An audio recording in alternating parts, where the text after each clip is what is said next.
तेरी औकात है परीक्षा में पास होने की? अगर पास हो गया तो मैं तुझे 1 करोड़ दूंगी। ये भिखारी टॉप करेगा। इसे तो स्कूल से बाहर निकाल देना चाहिए। मैं टॉप करूंगा। शहर के किनारे बसी एक झुग्गी बस्ती में 16 साल का आरव अपने पिता के साथ रहता था। टीन की छत, टूटी दीवारें और बारिश में टपकता पानी, यही उसका घर था। उसके पिता रामलाल दिन भर ईंट भट्टों और निर्माण स्थलों पर मजदूरी करते थे। शाम को थके हुए शरीर और धूल से भरे कपड़ों के साथ जब घर लौटते तो उनके चेहरे पर बस एक ही सुकून होता, अपने बेटे को पढ़ते हुए देखना। आरव किसी आम लड़के जैसा नहीं था। उसके पास न अच्छे कपड़े थे, न महंगे जूते, न कोचिंग क्लास, लेकिन उसके पास एक चीज थी, पढ़ने की भूख। वह एक बड़े और नामी स्कूल में पढ़ता था, जहां शहर के अमीर घरों के बच्चे आते थे। उस स्कूल में उसका होना ही लोगों को अजीब लगता था। हर सुबह आरव अपने पुराने बैग को कंधे पर डालकर 5 किलोमीटर पैदल चलता था। उसके जूते कई जगह से फट चुके थे, लेकिन वह बिना शिकायत आगे बढ़ता रहता। स्कूल पहुंचते ही उसे महसूस हो जाता कि वह बाकी बच्चों से अलग है। क्लास में बच्चे उसके कपड़ों पर हंसते, अरे देखो, आज फिर वही पुरानी शर्ट पहनकर आया है। कोई कहता, तू यहां कैसे पढ़ रहा है? ये स्कूल तेरे बस का नहीं है। आरव चुप रहता। वह जानता था कि जवाब देना जरूरी नहीं, आगे बढ़ना जरूरी है। उसके पिता ने उसे इस स्कूल में दाखिला दिलाने के लिए बहुत कुछ सहा था। उन्होंने कई रातें बिना खाना खाए बिताई थीं, सिर्फ इसलिए कि फीस भर सकें। आरव ये सब जानता था, और यही उसकी सबसे बड़ी ताकत थी। स्कूल की मालिक सीमा मेहता एक सख्त और घमंडी महिला थीं। उन्हें आरव का वहां होना बिल्कुल पसंद नहीं था। वह अक्सर उसे देखकर मुंह बना लेतीं। एक दिन उन्होंने स्टाफ रूम में कहा, पता नहीं ये लड़का यहां क्या कर रहा है। ऐसे बच्चों की जगह सरकारी स्कूल में होती है, यहां नहीं। टीचर्स भी अक्सर उनकी हां में हां मिलाते। धीरे धीरे बोर्ड परीक्षा नजदीक आ रही थी। पूरे स्कूल में तनाव का माहौल था। हर कोई अपनी तैयारी में लगा था। लेकिन आरव के लिए यह सिर्फ एक परीक्षा नहीं थी, यह उसके और उसके पिता के सपनों की परीक्षा थी। एक दिन लंच ब्रेक में कुछ बच्चे उसके पास आए और हंसते हुए बोले, सुन, इस बार बोर्ड है, तू तो पक्का फेल होगा। दूसरा बोला, अरे पास होना तो दूर, पेपर देखकर भाग जाएगा। आरव ने उनकी तरफ देखा, लेकिन कुछ नहीं कहा। उसने बस अपना टिफिन खोला, जिसमें सूखी रोटी और थोड़ा नमक था, और चुपचाप खाने लगा। उसकी आंखों में कोई डर नहीं था, सिर्फ एक जिद थी। उसे खुद पर भरोसा था। उसे पता था यह कहानी अभी शुरू हुई है। बोर्ड परीक्षा जैसे जैसे करीब आ रही थी, स्कूल का माहौल और ज्यादा बदलता जा रहा था। हर तरफ टेस्ट, प्रैक्टिस पेपर और रिजल्ट की बातें होती थीं। जिन बच्चों के पास महंगे कोचिंग नोट्स थे, वे आत्मविश्वास से भरे रहते, और जिनके पास नहीं थे, उन्हें धीरे धीरे किनारे कर दिया जाता। आरव उसी किनारे खड़ा एक लड़का था। उसके पास न कोई ट्यूटर था, न गाइड बुक्स का ढेर। उसके पास सिर्फ उसकी पुरानी किताबें थीं और एक कॉपी, जिसमें वह बार बार लिखकर अभ्यास करता था। एक दिन क्लास में मैथ्स टेस्ट हुआ। पेपर थोड़ा कठिन था। कई बच्चे परेशान दिख रहे थे, लेकिन आरव पूरे ध्यान से सवाल हल कर रहा था। जब रिजल्ट आया तो पूरी क्लास चौंक गई। आरव के सबसे ज्यादा नंबर थे। कुछ पल के लिए सन्नाटा रहा, फिर फुसफुसाहट शुरू हो गई। यार, इसने कैसे कर लिया? किसी से कॉपी की होगी। टीचर ने भी शक भरी नजरों से उसे देखा, लेकिन कुछ कहा नहीं। आरव को आदत थी, तारीफ से ज्यादा शक मिलता था उसे। उसी दिन दोपहर में स्कूल की मालिक सीमा मेहता क्लास में आईं। उनके आने से पूरे कमरे में सन्नाटा छा गया। उनकी नजर सीधी आरव पर जाकर रुकी। तुम, आरव, उन्होंने ठंडी आवाज में कहा, सुना है तुमने टेस्ट में सबसे ज्यादा नंबर लिए हैं? आरव खड़ा हो गया। जी मैम, उन्होंने हल्की हंसी के साथ कहा। अच्छा है, लेकिन एक टेस्ट से कोई टॉपर नहीं बन जाता। पूरी क्लास उनकी बात पर हल्का सा मुस्कुराई। फिर उन्होंने तेज आवाज में कहा, सच बताओ, नकल तो नहीं की? यह सुनकर आरव के गले में जैसे कुछ अटक गया। उसने धीरे से कहा, नहीं मैम, मैंने खुद किया है। सीमा मेहता ने उसे ऊपर से नीचे तक देखा। फटे जूते, पुरानी शर्ट, झुकी हुई आंखें। तुम जैसे बच्चे, उन्होंने कहा, इतनी आसानी से आगे नहीं बढ़ते। ये स्कूल बहुत बड़ा है। यहां सिर्फ मेहनत नहीं, स्टैंडर्ड भी चाहिए। ये बात सीधे दिल पर लगी। पूरी क्लास चुप थी, कोई उसके पक्ष में नहीं बोला। आरव ने कुछ नहीं कहा, उसने सिर्फ अपनी नजरें नीचे कर लीं, लेकिन अंदर कुछ बदल रहा था। उस दिन के बाद से मजाक और बढ़ गया। कॉरिडोर में चलते वक्त बच्चे कहते, अरे टॉपर साहब आ गए। कोई ताना मारता, बोर्ड में तो असली औकात पता चलेगी। आरव हर बात सुनता, लेकिन जवाब नहीं देता। घर पहुंचकर वह और ज्यादा देर तक पढ़ता। रात को जब उसके पिता थके हुए आते, तो उसे किताबों में डूबा देखकर मुस्कुरा देते। एक रात रामलाल ने पूछा, बेटा, इतना पढ़ता क्यों है? थोड़ा आराम भी कर लिया कर। आरव ने पहली बार अपने मन की बात कही, बाबा, मैं सबको गलत साबित करना चाहता हूं, आपको भी गर्व महसूस कराना चाहता हूं। रामलाल ने उसके सिर पर हाथ रखा। मुझे तो पहले से ही गर्व है। ये शब्द आरव के लिए किसी इनाम से कम नहीं थे, लेकिन स्कूल में हालात और सख्त होने वाले थे, क्योंकि अब सिर्फ बच्चे ही नहीं, बल्कि खुद सीमा मेहता उसे चुनौती देने वाली थीं, और यह चुनौती उसकी जिंदगी बदलने वाली थी। बोर्ड परीक्षा में अब सिर्फ 1 महीना बचा था। स्कूल में हर दिन एक दबाव जैसा माहौल रहता था। नोटिस बोर्ड पर टॉपर्स की लिस्ट लगती और उसी के नीचे खड़े होकर बच्चे अपनी अपनी तैयारी पर चर्चा करते। आरव हमेशा की तरह दूर खड़ा रहता। वह भी टॉप करता था, लेकिन उसका नाम लोगों की नजर में कभी काबिलियत से नहीं, संदेह से जुड़ा रहता था। एक दिन सुबह की असेंबली खत्म होने के बाद अचानक घोषणा हुई, सभी 10वीं के छात्र ऑडिटोरियम में इकट्ठा हों। सभी बच्चे उत्सुक हो गए। जब सब ऑडिटोरियम में पहुंचे, तो मंच पर स्कूल की मालिक सीमा मेहता खड़ी थीं। उनके साथ प्रिंसिपल और कुछ टीचर्स भी थे। सीमा मेहता ने माइक उठाया और बोली, इस साल बोर्ड परीक्षा हमारे स्कूल के लिए बहुत महत्वपूर्ण है। हमें रिजल्ट में शहर में पहला स्थान चाहिए। तालियां बजीं। फिर उन्होंने कहा, लेकिन कुछ छात्र ऐसे भी हैं जो सिर्फ दिखावा कर रहे हैं, छोटे मोटे टेस्ट में नंबर लाकर खुद को बहुत बड़ा समझने लगे हैं। उनकी नजर सीधे आरव पर जाकर रुकी। पूरा हॉल समझ गया कि बात किसकी हो रही है। आरव का दिल जोर से धड़कने लगा, लेकिन उसने खुद को संभाला। सीमा मेहता ने आगे कहा, आज मैं एक खुली चुनौती देना चाहती हूं। पूरा हॉल शांत हो गया। अगर इस स्कूल का कोई भी छात्र बोर्ड परीक्षा में टॉप करता है, सिर्फ क्लास में नहीं, पूरे स्कूल में, तो उसे मैं 1 करोड़ रुपए दूंगी। हॉल में हलचल मच गई। बच्चों की आंखें चमक उठीं, लेकिन अगले ही पल उन्होंने जो कहा उसने सबको चौंका दिया। और हां, उन्होंने हल्की मुस्कान के साथ कहा, यह बात खास तौर पर उन बच्चों के लिए है जो अपनी औकात से ज्यादा सपने देख रहे हैं। अब सबकी नजरें फिर से आरव पर थीं। कुछ बच्चे हंसने लगे। सुना, तेरे लिए ही बोला है, 1 करोड़, तू तो नाम भी नहीं लिख पाएगा पेपर में। सीमा मेहता ने सीधा आरव को देखते हुए कहा, क्या नाम है तुम्हारा? हां, आरव। अगर तुम पास भी हो गए ना, तो मैं खुद तुम्हें स्टेज पर बुलाकर इनाम दूंगी। उनकी आवाज में ताना साफ था। पूरा हॉल हंसी से गूंज उठा। आरव खड़ा था, अकेला, लेकिन इस बार उसकी आंखों में डर नहीं था। वह धीरे से बोला, मैम, मैं सिर्फ पास नहीं होऊंगा, मैं टॉप करूंगा। पूरा हॉल अचानक चुप हो गया। कुछ सेकंड के लिए जैसे समय रुक गया। फिर एक जोरदार हंसी गूंजी। ये देखो, सपने, पागल हो गया है ये। सीमा मेहता ने मुस्कुराकर कहा, ठीक है, हम भी देखेंगे। चुनौती अब खुल चुकी थी। उस दिन के बाद आरव के लिए सब कुछ बदल गया। अब यह सिर्फ पढ़ाई नहीं थी, यह उसकी इज्जत की लड़ाई थी। चुनौती के बाद स्कूल में हर कोई सिर्फ उसी बात की चर्चा कर रहा था। 1 करोड़, टॉप करेगा आरव, नामुमकिन। लेकिन आरव के लिए अब ये आवाजें शोर नहीं थीं, वे ईंधन बन चुकी थीं। उसने उसी दिन तय कर लिया, अब पीछे हटने का कोई सवाल नहीं। उसकी दिनचर्या बदल गई। सुबह 4 बजे उठना, ठंडे पानी से मुंह धोना और किताब खोलकर बैठ जाना। जब पूरी बस्ती सो रही होती, तब आरव पढ़ रहा होता। घर में बिजली अक्सर चली जाती थी, इसीलिए वह मिट्टी के तेल की लालटेन में पढ़ता। आंखें जलतीं, लेकिन पन्ने पलटते रहते। दिन में स्कूल, जहां ताने मिलते थे, शाम को घर, जहां जिम्मेदारी इंतजार करती थी।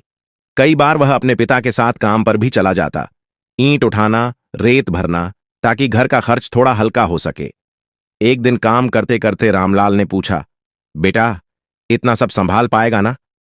आरव ने पसीना पोंछते हुए कहा। संभालना ही पड़ेगा बाबा। रामलाल ने उसकी तरफ देखा। उन्हें अपने बेटे में कुछ अलग दिखता था, एक जिद जो आसानी से नहीं टूटती। स्कूल में हालात और मुश्किल होते जा रहे थे। कुछ बच्चे जानबूझकर उसके नोट्स छुपा देते, कभी उसकी कॉपी गायब कर देते। एक दिन तो किसी ने उसकी किताब पर पानी गिरा दिया। ओह सॉरी कहकर हंस पड़े। आरव ने भीग चुकी किताब उठाई, धूप में सुखाई और फिर से पढ़ने बैठ गया। वह समझ चुका था लोग उसे गिराना चाहते हैं, क्योंकि उन्हें डर है कि वह उठ सकता है। एक दिन उसकी क्लास टीचर, जो अब तक चुप रहती थीं, ने उसे रोका। आरव, उन्होंने धीरे से कहा, तुम बहुत मेहनत कर रहे हो, लेकिन ध्यान रखना, ज्यादा दबाव मत लेना। आरव ने सिर हिलाया। मैम, ये दबाव नहीं है, ये मौका है। टीचर कुछ पल उसे देखती रहीं। शायद पहली बार किसी ने उसे गंभीरता से लिया था। उस रात जब वह पढ़ रहा था, अचानक तेज हवा चली और लालटेन बुझ गई। पूरा कमरा अंधेरे में डूब गया। कुछ पल के लिए वह चुप बैठा रहा, फिर उठा, बाहर गया। सड़क के किनारे लगे एक पीले स्ट्रीट लाइट के नीचे बैठ गया। रात के 1 बजे थे। सन्नाटा था, लेकिन उस सन्नाटे में एक लड़का अपने भविष्य को लिख रहा था। उसकी उंगलियां ठंडी हो रही थीं, आंखें भारी हो रही थीं, लेकिन उसका इरादा और मजबूत हो रहा था। उसने खुद से कहा, अब रुकना नहीं है। बोर्ड परीक्षा बस कुछ दिन दूर थी और आरव अब तैयार हो रहा था, सिर्फ पेपर देने के लिए नहीं, इतिहास लिखने के लिए। आखिर वो दिन आ ही गया जिसका इंतजार पूरे साल से था। बोर्ड परीक्षा का पहला पेपर। सुबह का समय था। ठंडी हवा चल रही थी, लेकिन आरव के हाथ हल्के हल्के कांप रहे थे। डर से नहीं, जिम्मेदारी से। उसने अपनी पुरानी शर्ट पहनी, जिसे उसकी मां ने पिछली रात धोकर सुखाया था। जूते अब भी फटे थे, लेकिन साफ थे। रामलाल ने जाते वक्त उसके कंधे पर हाथ रखा। घबराना मत, जो पढ़ा है वही लिखना। आरव ने हल्की मुस्कान दी। जी बाबा। परीक्षा केंद्र स्कूल से थोड़ा दूर था। बाकी बच्चे अपने माता पिता के साथ गाड़ियों में आए थे, कोई कार से, कोई बाइक से। आरव अकेला पैदल आया। गेट के बाहर खड़े बच्चे आखिरी मिनट की बातें कर रहे थे। ये चैप्टर बहुत इंपॉर्टेंट है, अगर ये सवाल आ गया तो पक्का फुल मार्क्स। आरव चुपचाप एक कोने में खड़ा था। उसने किताब नहीं खोली। अब जो होना था वह उसकी मेहनत तय करेगी। अचानक पीछे से आवाज आई, अरे टॉपर साहब, तैयार हो? वही बच्चे थे जो रोज उसका मजाक उड़ाते थे। एक बोला, आज तो असली खेल है, देखेंगे कितने नंबर आते हैं। दूसरा हंसते हुए बोला, पेपर देखकर रो मत देना बस। आरव ने उनकी तरफ देखा। इस बार नजरें झुकाई नहीं। देख लेना, उसने शांत आवाज में कहा। घंटी बजी। सब अंदर चले गए। परीक्षा हॉल बड़ा था। लंबी लंबी कतारों में बेंच लगी थीं। हर छात्र के बीच दूरी थी। दीवार पर घड़ी टिक टिक कर रही थी। आरव अपनी सीट पर बैठा। उसने गहरी सांस ली। पेपर बांटे गए। जैसे ही उसने पेपर खोला, उसकी आंखें तेजी से सवालों पर दौड़ीं। पहला सवाल आसान, दूसरा भी जाना पहचाना, तीसरा वही जो उसने रात को पढ़ा था। उसके चेहरे पर हल्की मुस्कान आ गई। उसने लिखना शुरू किया। समय जैसे उड़ने लगा। बाकी बच्चे इधर उधर देख रहे थे, कुछ परेशान थे, लेकिन आरव पूरी तरह डूब चुका था। हर जवाब सोच समझकर साफ सुथरे तरीके से लिख रहा था। बीच बीच में उसे अपने पिता का चेहरा याद आता, लालटेन की रोशनी, स्ट्रीट लाइट के नीचे बिताई रातें। उसने पेन और तेज चला दिया। 3 घंटे बाद घंटी बजी। Stop writing. आरव ने आखिरी लाइन पूरी की और पेन रख दिया। उसने पेपर जमा किया और बाहर निकल आया। बाहर वहीं बच्चे खड़े थे। कैसा गया? मेरा तो थोड़ा खराब हो गया, किसी ने उससे भी पूछा। और तेरा? आरव ने बस इतना कहा, अच्छा गया। लेकिन इस बार उसकी आवाज में एक अलग ही भरोसा था।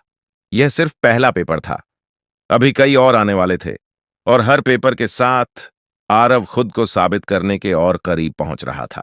सभी पेपर खत्म हो चुके थे। आखिरी दिन जब आरव परीक्षा हॉल से बाहर निकला तो उसके कदम हल्के थे, लेकिन दिल भारी। अब मेहनत खत्म हो चुकी थी और शुरू हुआ था सबसे मुश्किल दौर, इंतजार। स्कूल में कुछ दिन तक सन्नाटा रहा। न क्लास का दबाव, न टेस्ट। बच्चे अब रिजल्ट की बातें करने लगे थे। मुझे 85% तो आ ही जाएंगे। मम्मी ने बोला है 90% से कम नहीं चाहिए। और फिर वही पुरानी आवाजें, आरव, तू पास हो गया तो बहुत बड़ी बात होगी। टॉप? वो सपना भूल जा। अब ये बातें उसे चुभती नहीं थीं, क्योंकि वह जानता था अब जवाब शब्दों से नहीं, रिजल्ट से मिलेगा। इन दिनों वह अपने पिता के साथ ज्यादा समय बिताने लगा। सुबह काम में हाथ बटाता, शाम को घर के बाहर बैठकर आसमान देखता। एक शाम रामलाल ने पूछा, बेटा क्या लगता है? आरव कुछ पल चुप रहा, फिर बोला, बाबा, मैंने अपना पूरा दिया है, अब जो होगा देखेंगे। रामलाल मुस्कुराए। बस यही चाहिए था।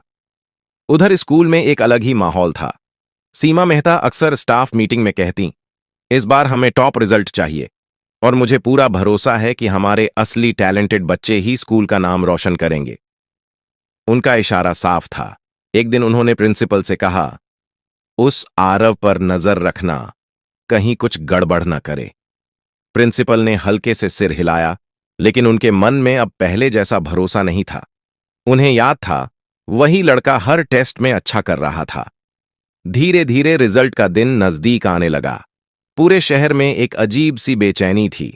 जिस दिन रिजल्ट आना था, उस सुबह आरव बहुत जल्दी उठ गया। उसने कोई किताब नहीं खोली, बस चुपचाप बैठा रहा। उसकी मां ने पूछा, डर लग रहा है? आरव ने हल्की मुस्कान के साथ कहा, थोड़ा। रामलाल ने कहा, डर अच्छा होता है, बताता है कि बात बड़ी है। स्कूल में उसी दिन सभी छात्रों को बुलाया गया था। नोटिस बोर्ड पर रिजल्ट लगाया जाना था। आरव भी धीरे धीरे स्कूल पहुंचा। गेट के बाहर भीड़ लगी थी। हर कोई आगे बढ़कर अपना नाम ढूंढने की कोशिश कर रहा था। दिल की धड़कनें तेज थीं। कुछ बच्चे खुश होकर चिल्ला रहे थे, पास हो गया, 90%। कुछ उदास खड़े थे। आरव धीरे धीरे भीड़ में आगे बढ़ा। उसकी नजर लिस्ट पर गई, लेकिन उससे पहले ही पीछे से एक आवाज आई, अरे ये कैसे हो सकता है? भीड़ में हलचल मच गई। किसी ने जोर से कहा, स्कूल टॉपर आरव। कुछ पल के लिए जैसे सब कुछ रुक गया। आरव वहीं खड़ा रह गया। उसे यकीन नहीं हुआ। उसने फिर से लिस्ट देखी। सबसे ऊपर लिखा था, पहला रैंक। आरव उसकी आंखें भर आईं। भीड़ अब उसे अलग नजर से देख रही थी। जो कल तक हंस रहे थे, आज चुप थे। लेकिन असली पल अब भी बाकी था, क्योंकि अब सामना होना था सीमा मेहता से, और उनके उस वादे से जो पूरे स्कूल के सामने किया गया था। स्कूल का माहौल उस दिन बिल्कुल अलग था। जहां कभी आरव को देखकर लोग हंसते थे, आज वहीं लोग उसे ढूंढ रहे थे।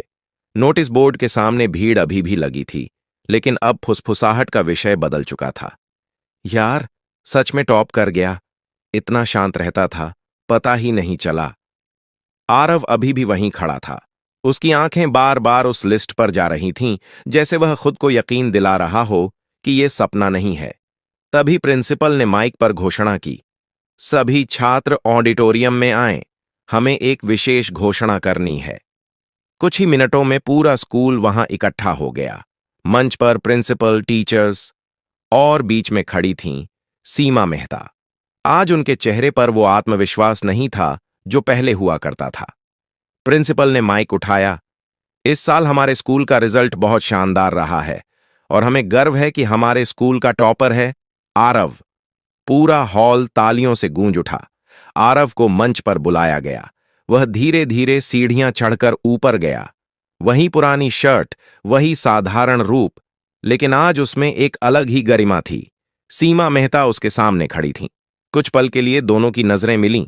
वो महिला जो हमेशा उसे नीचा दिखाती थी, आज चुप थी। माइक उनके हाथ में था, लेकिन शब्द जैसे साथ छोड़ चुके थे। आखिरकार उन्होंने धीमी आवाज में कहा, आरव, तुमने बहुत अच्छा किया। ये वही आवाज थी जिसमें कभी ताना होता था। आज उसमें झिझक थी। पूरा हॉल खामोश था।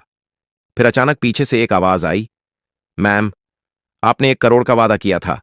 भीड़ में हलचल हुई। सबकी नजरें फिर से सीमा मेहता पर टिक गईं। कुछ सेकंड का सन्नाटा। फिर उन्होंने गहरी सांस ली और कहा, हां, मैंने वादा किया था और मैं अपना वादा निभाऊंगी। पूरा हॉल तालियों से गूंज उठा, लेकिन आरव ने माइक मांगा। सब चुप हो गए। उसने धीरे से कहा, मैम, मुझे 1 करोड़ नहीं चाहिए। सब चौंक गए, सीमा मेहता भी। मुझे सिर्फ इतना चाहिए, आरव ने आगे कहा, कि इस स्कूल में कभी किसी बच्चे को उसके कपड़ों, उसकी गरीबी या उसकी हैसियत से ना आंका जाए। उसकी आवाज साफ थी, मजबूत थी। मुझे चाहिए कि जो मौका मुझे मिला वो हर उस बच्चे को मिले जो मेहनत करता है। पूरा हॉल फिर से तालियों से गूंज उठा, इस बार पहले से ज्यादा जोर से। कुछ टीचर्स की आंखों में आंसू थे। सीमा मेहता ने पहली बार सिर झुकाया। मैं वादा करती हूं, अब इस स्कूल में ऐसा कभी नहीं होगा। उसी वक्त रामलाल भीड़ में खड़े थे। उनकी आंखें नम थीं, लेकिन चेहरे पर गर्व साफ दिख रहा था। आरव मंच से उतरा और सीधे अपने पिता के पास गया। रामलाल ने उसे गले लगा लिया। तू सच में जीत गया बेटा, सिर्फ परीक्षा नहीं, सब कुछ। उस दिन सिर्फ एक रिजल्ट नहीं आया था, एक सोच बदली थी, एक सच्चाई सामने आई थी कि मेहनत हालात से बड़ी होती है और असली जीत पैसे से नहीं, सम्मान से होती है। अगर आपको यह कहानी पसंद आई हो तो वीडियो को लाइक जरूर करें, सब्सक्राइब करना न भूलें। ऐसी ही प्रेरणादायक कहानियों के लिए और कमेंट में अपने शहर या गांव का नाम जरूर लिखें, ताकि हमें पता चले आप कहां से देख रहे हैं। आपका एक छोटा सा सपोर्ट हमें और बेहतर कहानियां बनाने की ताकत देता है।